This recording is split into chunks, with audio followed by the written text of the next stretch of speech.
Hello everyone. आज का हमारा टॉपिक रहेगा स्टॉपल। ठीक है, स्टॉपल करेंगे हम। कहाँ दिया है ये? 21 चैप्टर नंबर 8 में दिया है। ठीक है, वो है 121 से लेकर के 123, 3 ही सेक्शन है इसमें। ठीक, स्टॉपल का बेसिकली मतलब ये होता है कि किसी की एडमिशन या किसी की स्टेटमेंट के वजह से अदर पर्सन ने अपनी पोजीशन चेंज कर दी या कुछ भी ऐसा कर दिया जो कि वो अगर वो स्टेटमेंट नहीं कहा जाता तो वो नहीं करता, उसको हम स्टॉपल कहते हैं। ठीक है, estoppel is to stop someone from doing anything adverse to which he has said that he. मतलब जैसे एग्जाम्पल के लिए बताती हूँ, ए और बी दोनों के बीच में कॉन्ट्रैक्ट हुआ, किस चीज़ का? एग्रीमेंट फॉर सेल हुआ। ठीक है, इसने इसको वादा किया, ए की प्रॉपर्टी, ए का ये एक हाउस है, लेट्स मेक अ हाउस, एक का ये घर था। ठीक है, इसने वादा किया ये घर बी को देगा, एग्रीमेंट ऑफ सेल हो गया। ठीक है, और उसके बाद बी ने भी एग्रीमेंट ऑफ सेल के, दोनों एक एग्रीमेंट में आए कि दोनों सेल करेंगे। ठीक है, इसके बाद बी मुकर गया, बोलता है मैं नहीं लूँगा। ठीक है, मैं नहीं लूँगा, और इसके पास में इसने इसको एग्रीमेंट दे दिया था, इसलिए जो अदर ऑफर्स आ रहे थे उसको उसने रिजेक्ट कर दिया। अब ये बाद में डिनाई कर रही है मैं नहीं लूँगा, तो बी को स्टॉप करने के लिए कोर्ट, मतलब ये स्टॉपल लगाया जा सकता है किसके अगेंस्ट? एक बी के अगेंस्ट, कि आप अपने जो पहले आपने कहा था उस चीज़ से मुकर नहीं सकते हैं। ठीक है, से एक एग्जाम्पल यहाँ पे दिया गया है, ए इंटेंशनली और falsely leads to B to believe that certain land belongs to A. A जो है क्या करता है, फॉल्सली ऐसा लीड करता है कि सामने वाले को लगता है कि प्रॉपर्टी उसी की है। ठीक है, उसके बाद there by induced B to buy and pay for it, land afterwards becomes property of ए।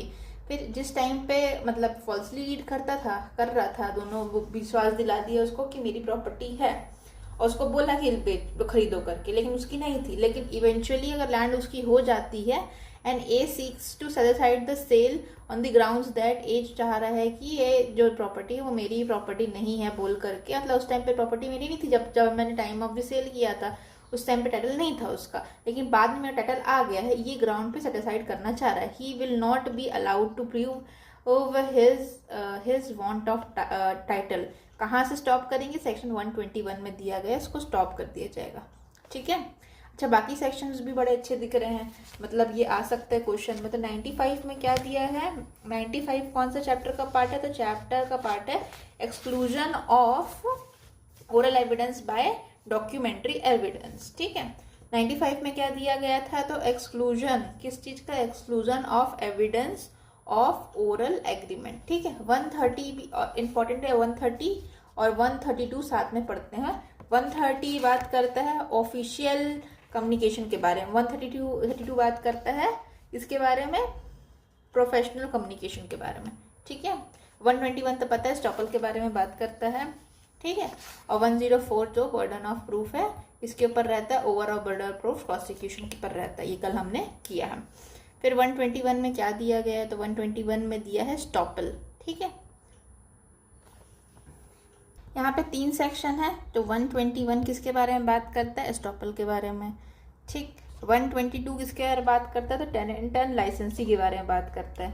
123 किसके बारे में बात करता है? बेली के बारे में या लाइसेंसी के बारे में, या फिर acceptor of bill of exchange, bill of exchange के बारे में बात करता है। ठीक है, तो ये स्टॉपल हो गया। स्टॉपल ऑफ टेनेंट कहाँ पे है? ये है हमारा 122 में। और estoppel of acceptor of bill of exchange ये कहाँ पे है? तो ये 123 में है। स्टॉपल कहाँ डिफाइंड है? 121 में डिफाइंड है। एक बार बैरेट खोल के देख लेते हैं 121 में क्या दिया है।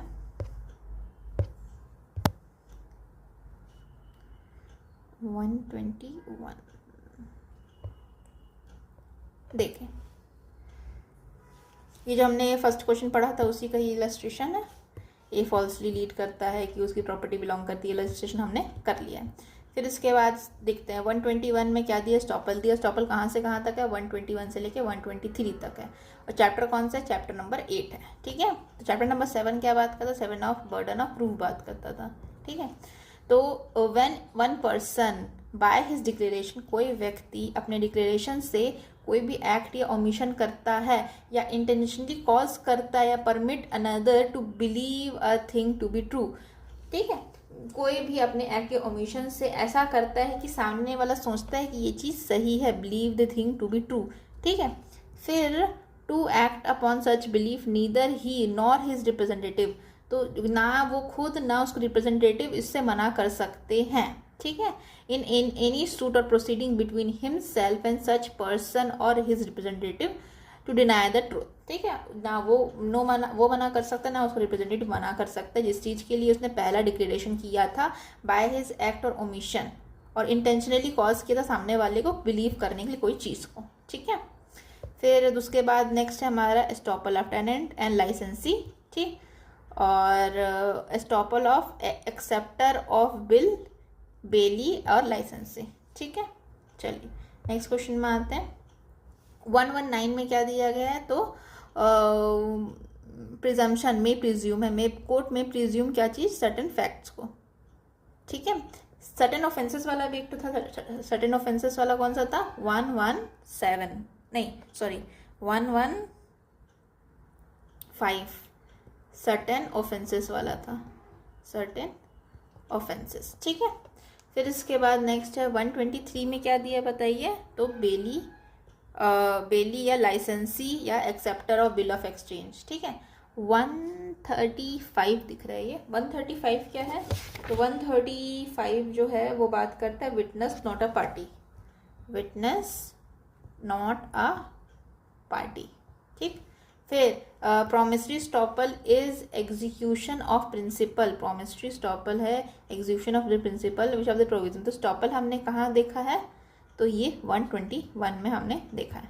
ठीक है, तो 1358 का आंसर क्या होगा, सी।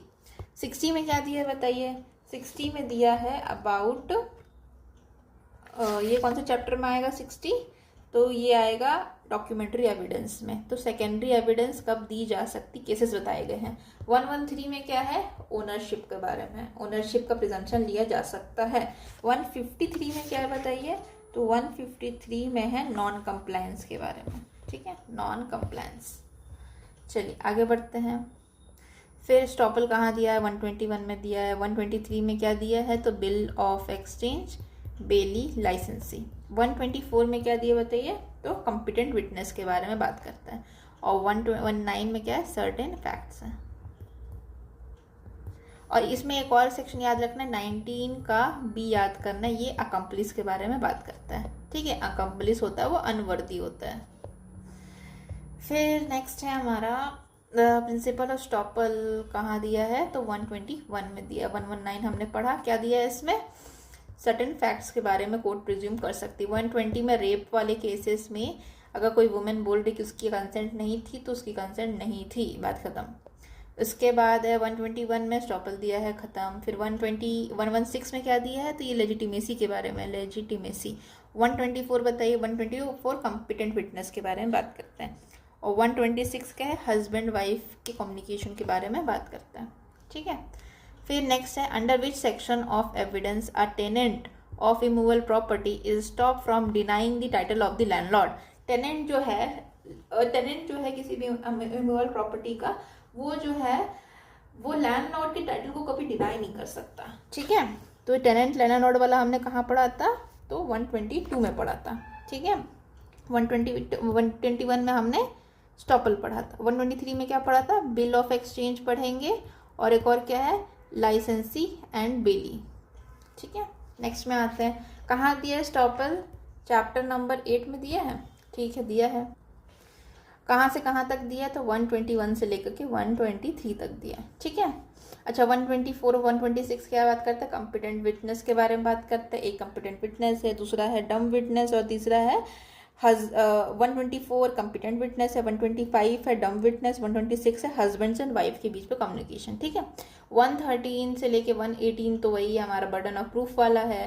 तो इसमें 13 से स्टार्ट करूँगी तो ओनरशिप आएगा, फिर 114 में एक्टिव कॉन्फिडेंस आएगा, 115 में क्या आएगा, तो 115 में सर्टेन ऑफेंसेस के बारे में दिया अगेंस्ट द स्टेट, 116 में लेजिटिमेसी है, 117 में क्या है, तो 7 years ऑफ मैरिज के अंदर अगर वुमेन का अवेटमेंट ऑफ सुसाइड हो रहा है, मैरिड वुमेन का, 118 डाउरी डेथ है, 119 सर्टेन फैक्ट्स के बारे में, 120 रेप के ऑफेंसेस के बारे में, ठीक है।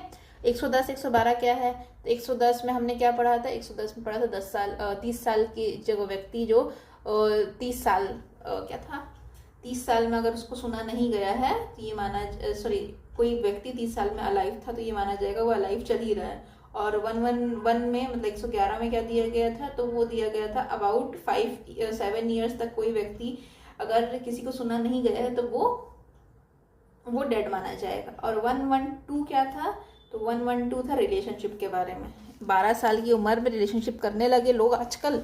रिलेशनशिप कैसा कैसा, पार्टनर्स और रिलेशनशिप, वाह, लैंडलॉर्ड टेनेंट का है और किसका है, तो प्रिंसिपल एजेंट का है, ठीक है। फिर वही वाला इलस्ट्रेशन है जो हमने पढ़ा था, तो यहाँ पे सेम इलस्ट्रेशन है कि ए इंटेंशनली फॉल्सली लीड करता है, सर्टेन लैंड उसके पास है, लेकिन बाद में फिर सामने वाले को इंड्यूस करता है कि खरीद लो, उसके बाद में बोलता है कि मेरी प्रॉपर्टी नहीं है करके सेट असाइड करने को बात करता है, लेकिन बाद में उसकी प्रॉपर्टी हो जाती, मतलब आफ्टरवर्ड्स बिकमिंग दी प्रॉपर्टी, उसके बाद प्रॉपर्टी बनने के बाद वो बोलता है कि नहीं मेरी प्रॉपर्टी नहीं है बोल के सेट असाइड कर दो, तो ये करने नहीं दिया जाएगा, ऐसा बोलते हैं, ठीक है। तो क्या he may be allowed, he may not be allowed to prove his title, he must not be allowed to prove his title, क्या होगा, तो may not be allowed, must not भी है कि may not भी है, तो must not be 64 का C होगा, must याद रखना, ठीक है, मैं भी कंफ्यूज हो गई थी, may नहीं होगा। स्टॉपल में क्या शब्द का प्रयोग किया, शैल, शैल मतलब वहाँ पे व्यक्ति को मना किया जा सकता है, एक बार चेक कर लें क्या शैल लिखा है कि नहीं लिखा है, तो शैल लिखा है, यस शैल लिखा है। शैल लिखा है होने का मतलब है कि वहाँ पे कोई ऑप्शन नहीं कोर्ट के पास, इनको ऐसा ही करना पड़ेगा। उसके बाद फिर डॉक्ट्राइन ऑफ स्टॉपल क्या है, तो डॉक्ट्राइन ऑफ स्टॉपल एक तरह का रूल ऑफ इक्विटी है ना, B yes, rule of equity है। फिर रूल ऑफ एविडेंस हमने क्या पढ़ा था, किस चीज को पढ़ा था बताइए, रूल ऑफ एविडेंस, हमने ना इसको 3 के 5 में पढ़ा था, BNSS में 3 के 5 में वो रूल ऑफ एविडेंस है, ठीक है। इसके बाद फिर चलिए ये बताइए, तो which one of the following is based upon doctrine of equity, equity के ऊपर कौन सा बेस्ड है, तो हमारा स्टॉपल बेस्ड है। रेस जुडिकाटा कहाँ दिया है, सेक्शन नंबर 11 में दिया है। रेस सब जुडाइज कहाँ दिया है, सेक्शन नंबर 10 में दिया है। और सूट्स ऑफ सिविल नेचर कहाँ दिया है, सेक्शन नंबर 9 में दिया है, ठीक है। चलिए ये वाला बताइए, in some cases it has been held on the behalf of government that the law of estoppel is not applicable. इस सम केसेस में क्या है, ये हेल्ड किया गया था कि जब भी प्लीड किया जाता है by government, law of estoppel apply नहीं करेगा, कब, एग्जीक्यूटिव नेसेसिटी के केस में, ठीक है। A person can not deny statement previously made, ये क्या होता है, हमारा स्टॉपल होता है, ठीक है। ये वाला जो एग्जाम्पल है हमारा, तो he must not be allowed to prove his title होगा, ठीक है, 371 का ए होगा, ठीक।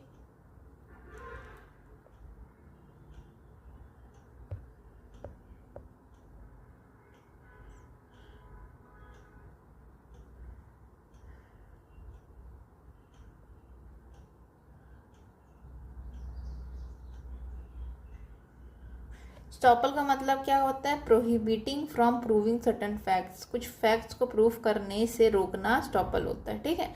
जिस फैक्ट में उन्होंने कोई सामने वाले ने चेंजेस कर दी, उस फैक्ट को प्रूव करने से रोकना इज कॉल्ड स्टॉपल। फिर estoppel is a cause of action, estoppel क्या होता है, is a cause of action on it's behalf, create the cause of action, is a cause of action in itself.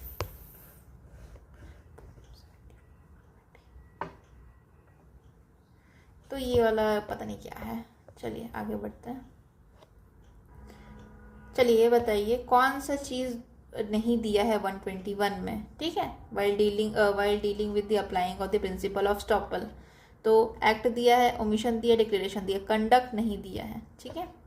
Estoppel क्या है, एक तरह का equitable principal है क्या, क्योंकि रूल ऑफ इक्विटी के ऊपर बेस्ड है क्या, तो नहीं।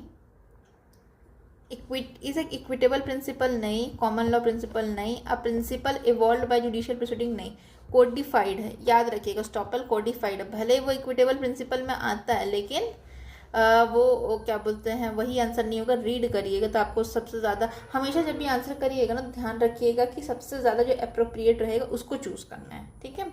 फिर स्टॉपल कैन बी बाय, तो स्टॉपल किया जा सकता है by attestation, yes. Recital in deed भी किया जा सकता है, स्टैंडिंग बाय भी किया जा सकता है, ऑल ऑफ द अबव इसका आंसर होगा, ठीक है।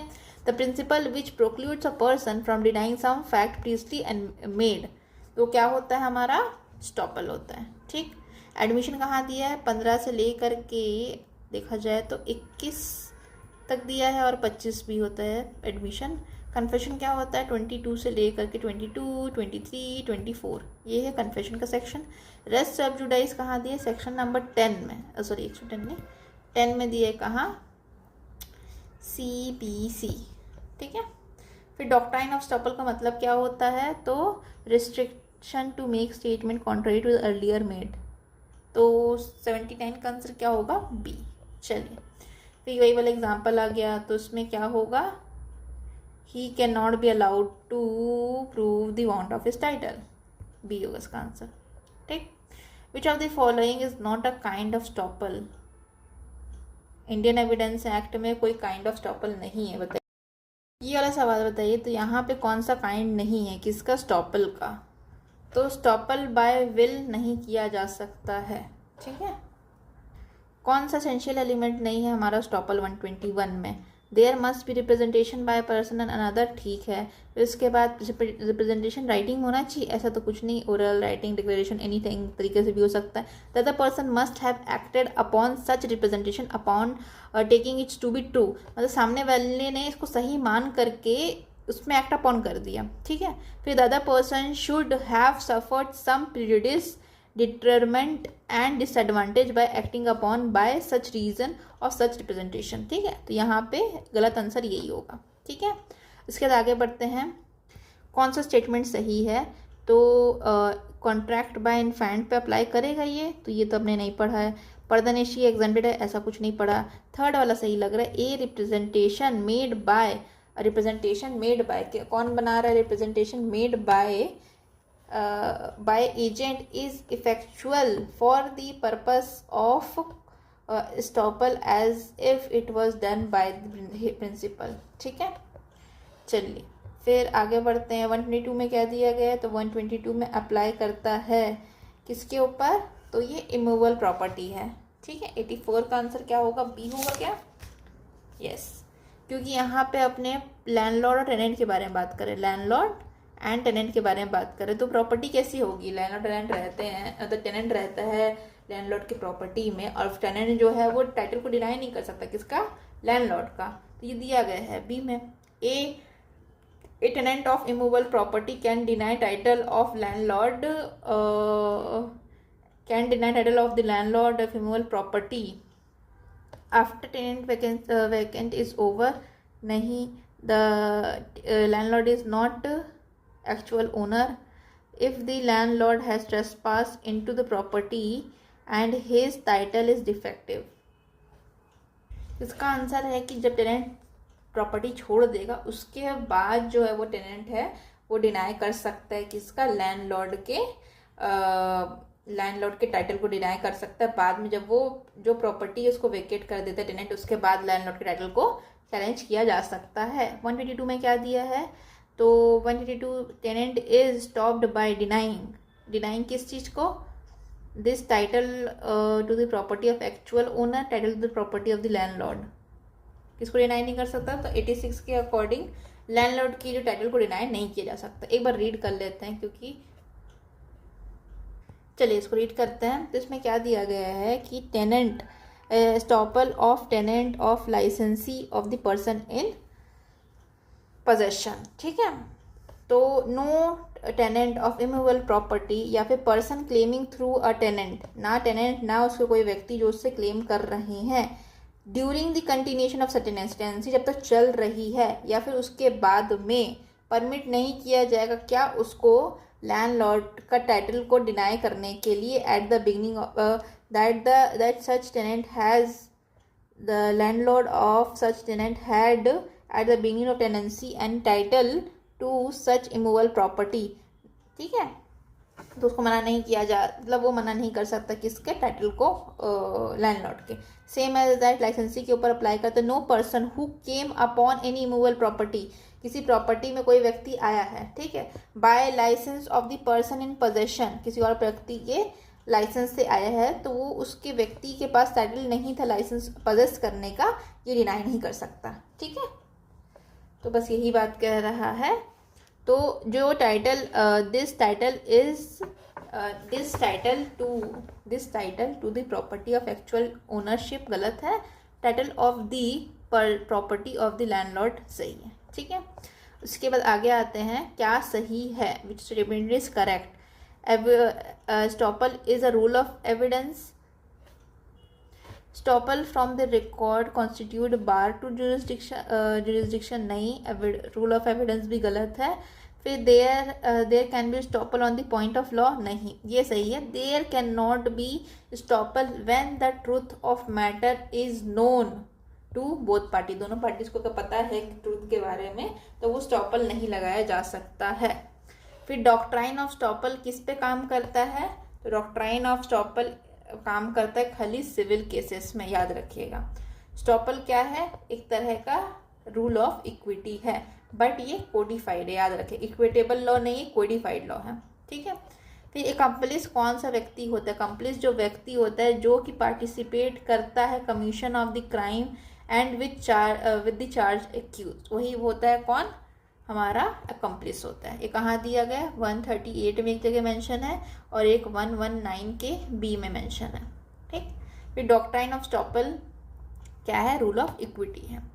आगे बढ़ते हैं. Under 112 the tenant is stop from denying title of the landlord. ठीक है, during the continuancy tenancy, yes. फिर before creation of the tenancy, after surrender of the possession, तो कब मना किया गया है, तो 192 का आंसर क्या होगा, A. During the continuance of the tenancy answer होगा. ठीक है, estoppel can be by silence, by neglect, by election, किस तरह से हो सकता है, तो हर तरीके से करा जा सकता है, ओरल, रिटर्न.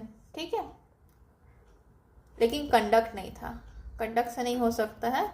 यहाँ पे एक्ट, ओमिशन और एक और था डिक्लेरेशन वर्ड यूज़ किया है. ठीक है, उसके बाद estoppel need not to be specially period, should be specially period, may be specially period और may not be specially period. तो स्टॉपल को स्पेशली प्लीड किया जाता है, तो राइट आंसर है यस, स्टॉपल को स्पेशली प्लीड किया जाता है. फिर इसके बाद कौन सा डॉक्ट्राइन ऑफ स्टॉपल का एक्सेप्शन नहीं है, which of the following is not an exception to the doctrine of estoppel. उसका राइट आंसर होगा कौन सा एक्सेप्शन नहीं है. तो एक्सेप्शन में हमारा ये भी आएगा कि दोनों को पार्टीज को ट्रूथ पता है, ये जो स्टॉपल हो रहा है वो क्वेश्चन ऑफ लॉ है या फिर अगेंस्ट लॉ है. लॉ का रहेगा तो स्टॉपल लगाया जा सकता है, लेकिन क्वेश्चन ऑफ फैक्ट पे का एक्सेप्शन नहीं है ये. ठीक है, फिर आगे आते हैं.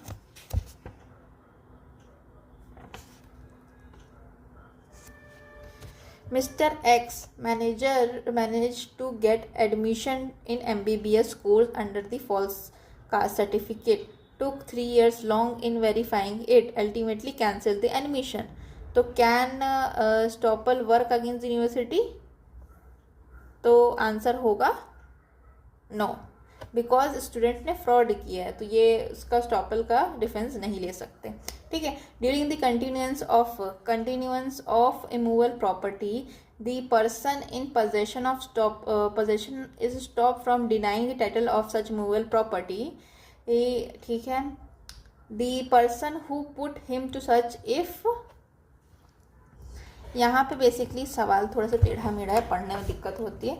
जब तक कोई भी कंटिन्यूएंस चल रहा है किस चीज़ का, पोजेशन ऑफ इमूवेबल प्रॉपर्टी का. ठीक है, तो तब तक person in possession is stopped from denying the title. जो व्यक्ति जो पोजेशन में है वो डिनाई नहीं कर सकता किसका, किसी भी टाइटल को इमूवेबल प्रॉपर्टी के जो उसको पोजेशन में लाए थे. तो ये दोनों में अप्लाई करता है, टेनेंट के केस में भी अप्लाई करता है एंड हमारा लाइसेंसी के केस में भी अप्लाई करता है. दोनों सही होगा, मतलब सी सही है. ठीक है, स्टॉपल कहाँ लगता है? सिविल केसेस में लगता है।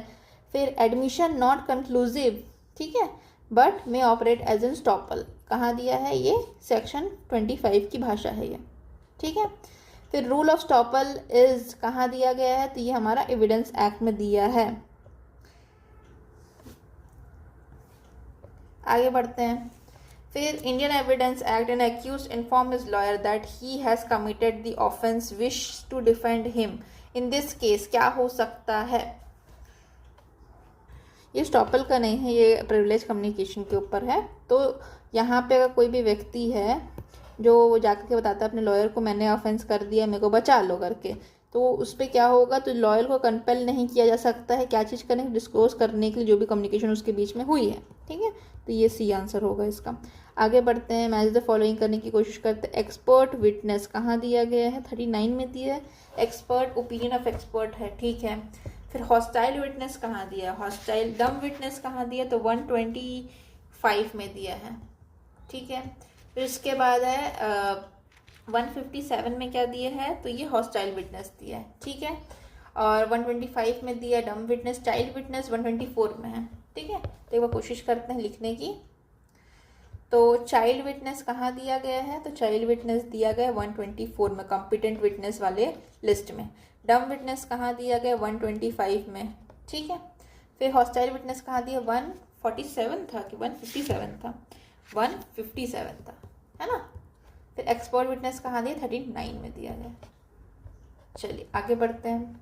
Doctrine of holding out is an application to the principle of holding out, क्या होता है? तो ये होता है स्टॉपल होता है, ठीक है। फिर आगे बढ़ते हैं। फिर ये केस लॉज हैं।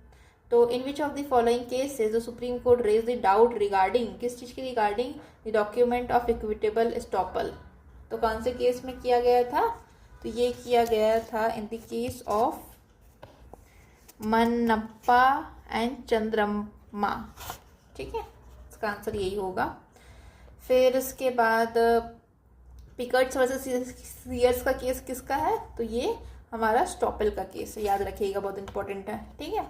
तो it led the foundation, it the Indian evidence act है में जो हमारा ये सेक्शन दिया गया है स्टॉपल का, वो कहाँ से लिया गया है? वो पिकर्ट्स वर्सेस सीयर्स के केस से लिया गया है, याद रखिएगा, ठीक है। अच्छा, सेक्शन नंबर 4 में क्या दिया? रजिस्टर दिया गया है, सेम ट्रांजेक्शन। 126 में क्या दिया गया है? 126 में क्या दिया है? 125 में तो हम लोग को दिया है स्टॉपल वाला, 126 में दिया गया है अबाउट डाइंग डिक्लेरेशन या फिर कोई भी व्यक्ति जिसको बुलाया नहीं जा सकता। 169 में क्या दिया गया? 169 सेक्शंस हैं। 168, हाँ 169 है। कौन सा वाला है? नो ट्रायल और no new trial for improper admission या रिजेक्शन ऑफ एविडेंस, कोई नया ट्रायल नहीं कर सकते। ये चैप्टर कौन सा? एक चैप्टर है जिसमें सारा चैप्टर नंबर 12 है, उसमें खाली एक ही सेक्शन है 169, ठीक है। फिर शरद चंद्र दे वर्सेस गोपाल चंद्र लाहा, कौन सा केस है? कहाँ मतलब किससे डील करता है? तो ये भी डील करता है इससे, स्टॉपल से, ठीक। अब आइडेंटिफिकेशन परेड सेक्शन 7 में दिया गया और 54 में दिया। 7 किसका? भारतीय साक्षर अधिनियम का, और 54 किसका? BNSS का, ठीक है। फिर कॉम्पिटेंसी ऑफ विटनेस कहाँ दी गई है? 124 में दी गई। इसमें चाइल्ड विटनेस भी कॉम्पिटेंट विटनेस होता है। In which of the following cases the principle of estoppel was framed, तो हमने पता है पिकर्ट्स वर्सेस सीयर्स का केस याद रखना है अपने को, ठीक है। फिर शरद चंद्र डे वाला जो केस है वो किससे रिलेटेड है हमारा?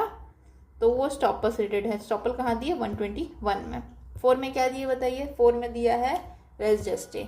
130 में क्या दिया? Official communication. देखो 132 और 130, 30 में ओ है मतलब ऑफिशियल है, ओ और 0 को पकड़ लेंगे, और इसमें प्रिविलेज है, ठीक है।